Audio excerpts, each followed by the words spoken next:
The early morning sun stretched long shadows over Leonard Hayes' front yard as he carefully traversed the concrete pathway. At 85, each step was measured yet purposeful. His worn hands held on to a wooden canonet out of necessity, but because his daughter Rachel insisted after his minor fall last winter.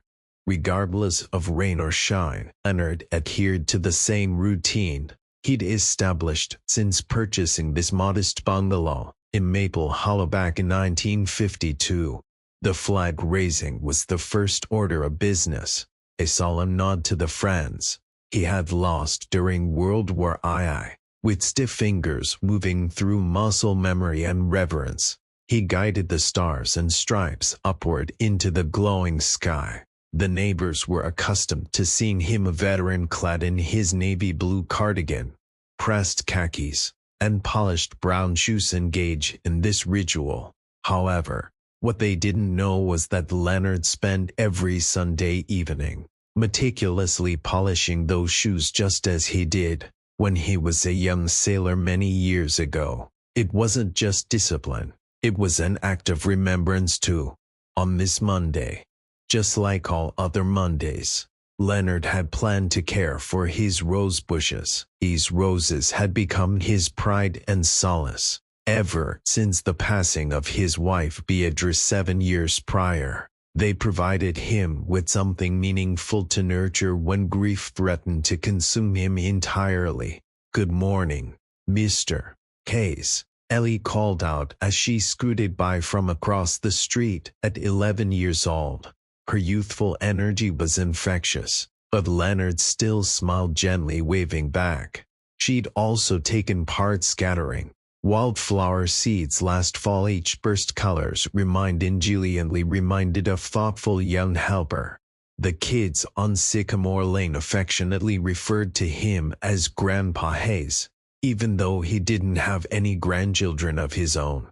Rachel and her husband had struggled to start a family, but Leonard never felt the absence, because the neighborhood had become like one big extended family for him. After retrieving his garden gloves and shears from the shed, Leonard carefully knelt down in front of his bushes. The gloves were a cherished gift from Beatrice for their 40th anniversary. She used to joke that maybe now he'd stop getting scratches all over his hands. Although they were patched up and well-worn, he couldn't bear replacing them.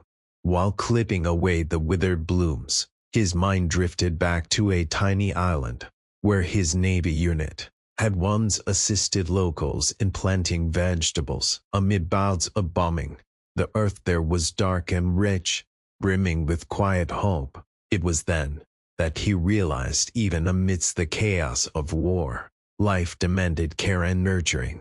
A car drove by honking twice. It was Margaret from the corner house, accompanied by her sons. Leonard waved as she passed. This familiar daily scene soothed him, much like when rustling through leaves does. But the following morning brought disruption, when an engine's distant roar shattered his peace.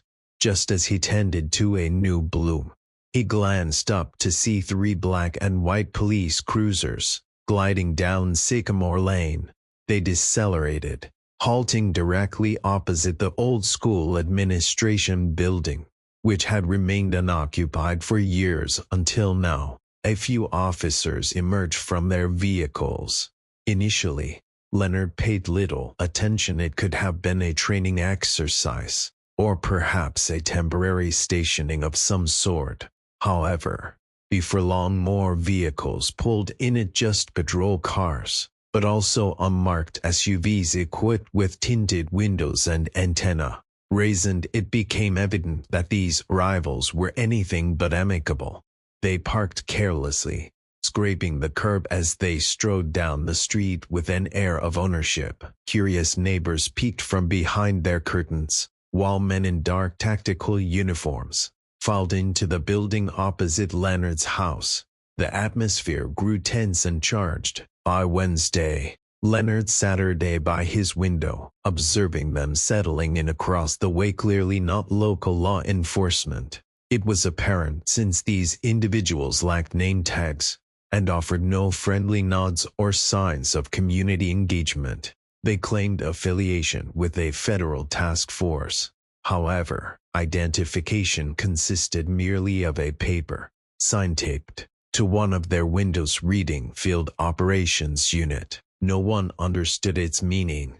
It quickly became apparent they weren't there to assist anyone. Dogs barked as soon as they arrived. Ellie's father was stopped by the authorities 3 times in a single week, just for reversing out of his driveway. Teenagers walking home from school were interrogated, and patrols roamed with their hands on their belts, ready for something unexpected to spring from the rose bushes at any moment. Leonard's neighbor Marvin paused during a walk with the trash can. "Can you believe this?" Leonard asked him. "Not one bit," Marvin replied, shaking his head disapprovingly. "They're throwing their weight around. No one invited them, and no one wants their presence here." Leonard agreed with a nod. He observed as an officer walked over to a skateboarding kid and used his booted foot to kick the board away, causing the boy to lose balance and fall. The officers warned him to leave before getting cited.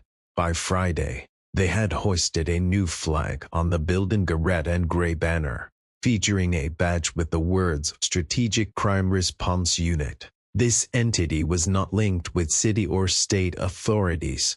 It couldn't be found listed on any official site. Rachel had already reached out with several calls. "Something's amiss here, Dad," she informed him. "These individuals are not responding to any local authorities, and now there are reports emerging that they've occupied similar vacant buildings in neighboring towns. Each night, the sounds of revving engines and shouting grew louder from across the street. One evening, Leonard discovered fresh tire tracks cutting through his lawn, muddy and intentional. When he went outside, he saw 2 officers in plain clothes, standing on the opposite side of the road with their arms crossed as they watched him intently. One chuckled at a remark made by the other, while Leonard tightened his grip on his cane. The following morning, Leonard hoisted his flag as usual. It seemed more essential than ever. A cluster of so-called officers lingered near the building entrance, smoking. One offered a sarcastic salute when Leonard was done. Another spat onto the sidewalk. Later that day, while trying to repair a broken fence post damaged by tire tracks, 3 officers approached him. Their leader, a broad-shouldered man with sharp eyes and an amused smirk, said mockingly, "Having some trouble there, old-timer." Leonard remained silent, focused on his work. The man intruded onto the grass without permission, his boots crushing the lilies Beatrice had planted. Leonard rose slowly to face him. "I'm Leonard Hayes," he said softly. "I know this town well. I helped build it. And you're disrespecting that." The man cocked his head slightly. "This isn't your neighborhood anymore, Mr. Hayes. It's been reassigned for us to manage control here now," he replied smugly. "Best get accustomed to it." Meeting his gaze firmly, Leonard responded evenly. "I served in the Pachi-Fichi. Recognize tyranny when I see it." "Be careful," the man snarled while walking away, leaving a junior officer trailing behind who mouthed silently, "Watch it, old man." That night, Leonard found himself unable to sleep. Across the street blared bass-heavy music that made his windows tremble. Lights from the deserted building flickered through the darkness, like an offbeat nightclub spectacle. When morning came, Rachel phoned with disappointing news. Our formal complaint had hit a dead end. Their presence was sanctioned under emergency powers. "What kind of emergency?" Leonard inquired skeptically. "No one seems to know," she replied. After ending the call, Leonard opened an old wooden box he kept in his bedroom. Inside lay a leather wallet, worn and rigid with age. In one of its slots was a delicate contact card. On the back was a number scrawled in his own handwriting from years past. He paused before dialing, but felt compelled by his instincts to proceed. The phone rang twice before being answered by a deep voice. Leonard Hayes. It stated simply, Navy Pacific Theater veteran, 1942 to 1945. I need support. A momentary silence followed until came the response. We've been anticipating your call. Leonard, hang tight. 2 hours later, additional vehicles arrived. This time, it was a silent procession of motorcycles, adorned with American flags and military insignias sewn onto black vests. The riders dismounting were not young, but exuded an aura of composed strength. A tall man sporting silver hair at his temples and mirrored sunglasses stepped forward to introduce himself. Leonard Hayes said as he extended his hand. A retired Army colonel by the name of Raymond Douglas, mentioning they had heard about Maple Hollow's troubles. Across the street, the so-called cops observed warily while the veterans gathered together. News traveled rapidly through long-established, albeit dormant, networks of seasoned veterans who still commanded respect in traditional circles and knew how to operate independently. Colonel Douglas gave Leonard a nod and said, "We'll handle this." What ensued was not merely a confrontation. It was an awakening.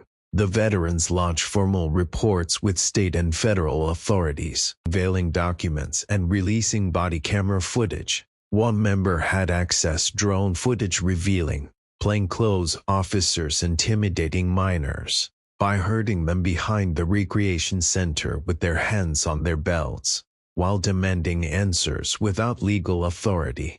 A seasoned expert in cyber warfare successfully hacked into an encrypted server, revealing records of unlawful surveillance on individuals who had spoken out at town halls or post criticisms online, with connections to the press, ties with oversight committees, and old favors from previous conflicts finally coming through. They swiftly set things in motion. Within 48 hours, subpoenas were delivered to the building across the street.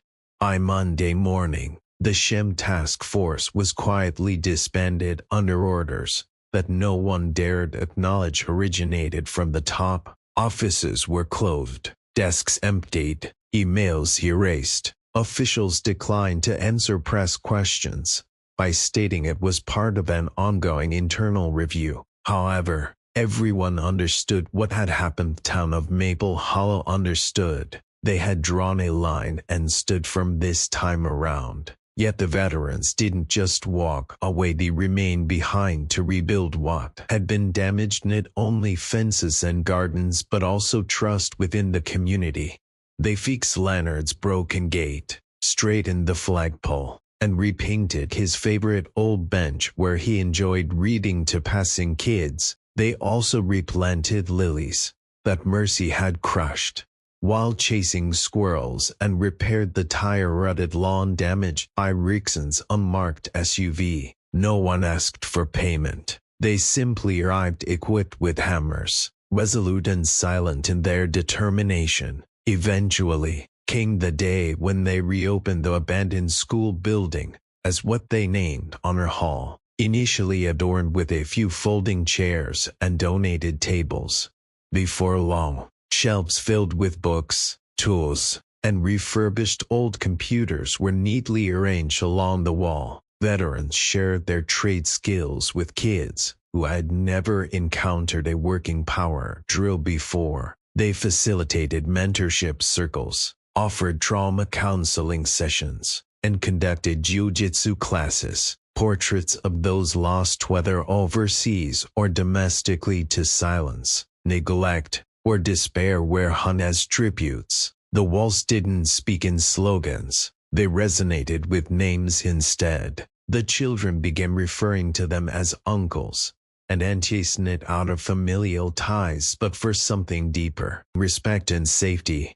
They invited their friends, then extended the invitation to their parents, and gradually transformed what was once a battleground into a sanctuary. At sunrise, Leonard stood again with determination in his grasp as he held onto the rope. His motions were steady yet deliberate. His hands had regained strength through this familiar task, despite previously being twisted by pain. As the flag unfurled against a pale blue sky, men and women who had fought battles of various kinds, some on literal battlefields and others through silence, stood beside him, united for another crucial cause: justice, community. Hawa.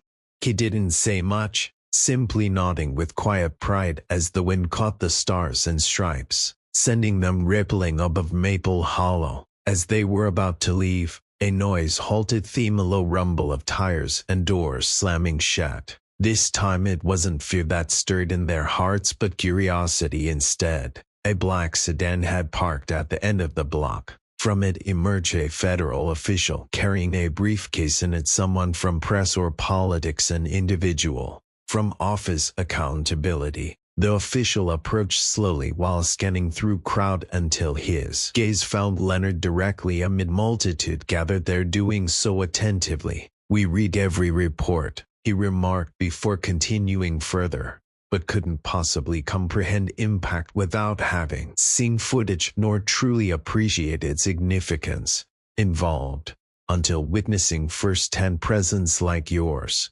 This time, we've been instructed to listen rather than speak. If you're open to it, the department seeks your assistance not just here, but in all areas." Leonard blinked as he took in his surroundings.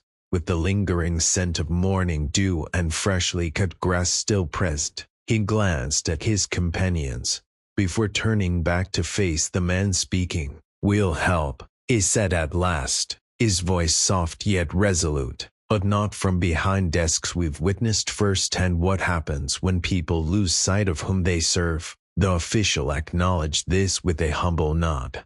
As he turned to leave, a young neighborhood boy approached Leonard. The child was barefoot and still in wrinkled pajama pants, his hair tousled from sleep. "Mr. Leonard," the boy asked softly, "may I help raise the flag tomorrow?" With a gentle touch on the boy's shoulder, Leonard replied warmly, "You already are doing so." In that moment, accompanied by the soft flutter of fabric in the breeze and with sunlight painting golden hues over Maple Hollow's rooftops, it became evident this wasn't an ending but rather a new beginning.